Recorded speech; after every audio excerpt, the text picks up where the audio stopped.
ធ្លាប់ជួបរឿងដូចខ្ញុំគ្រួសារបងខំអើយរៀបការឲ្យប្រេចការតាក់ទងជាមួយនឹងសង្សារហាមតវ៉ានឹងច្បាប់បញ្ជាសម័យនេះហើយនៅមានទៀតឬមួយជាកម្ពីឲ្យមនុស្សស្រឡាញ់គ្នាត្រូវបែកបាំងគ្នាលែងមានវេលាជុំសាសងបងមិនចង់ក្រោកបើកភ្នែកឡើងសមនឹងឃើញអូនយំឈឺចាំបងរួមមានក្តីសុំឯអូនរុំដូចស្លឹមអមអ៊ូលអាប់របួងបែងដងស្គាល់ចិត្តគ្នាច្រើនឆ្នាំហើយដែរមិនអាចផ្ដាច់ចំណងជូតទឹកភ្នែកនួនអងហើយកាន់ដៃបងត្រូវឲ្យឆ្លងអុំបសាឲ្យបានបងមិនព្រមយកប្រពន្ធទេបើអូននៅតែយំបើឲ្យបងក្បត់អូនក៏តែមេឃរលំភ្នំរលាយអំពីផែនដីបងមិនព្រមយកប្រពន្ធទេបើមិនមែនជាស្រីបេះដូងមានតែមួយសម្រាប់ថ្លៃស្លាប់ក៏មានន័យដើម្បីអូ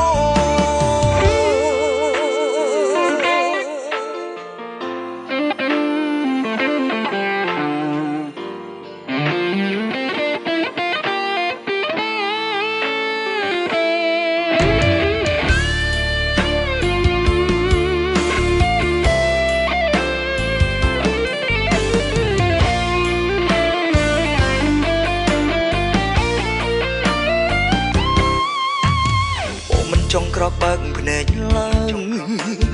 សមនឹងឃើញអូនយំឈឺចាំបងរួមមានក្តីសុំឯអូនរុំដូចស្លឹមអមអ៊ូលអាប់របួងបែងដងស្គាល់ចិត្តគ្នាច្រើនឆ្នាំហើយដែរមិនអាចផ្ដាច់ចំណងជូតទឹកភ្នែកនួនអងហើយកាន់ដៃបងត្រូវឲ្យឆ្លងអុំបសាឲ្យបានបងមិនព្រមយកប្រពន្ធទេបើអូននៅតែយំបើឲ្យបងក្បត់អូនក៏តែមេឃរលំភ្នំរលាយអំពីផែនដីបងមិនព្រមយកប្រពន្ធទេបើមិនមែនជាស្រីបេះដូងមានតែមួយសម្រាប់ថ្លៃស្លាប់ក៏មានន័យដើម្បីអូ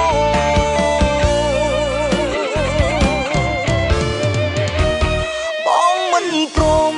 យកប្រពន្ធទេបើអូននៅតែយំបើឲ្យបងក្បត់អូនក៏តែមេឃរលំភ្នំរលាយអំពីផែនដីបងមិនព្រមយកប្រពន្ធទេ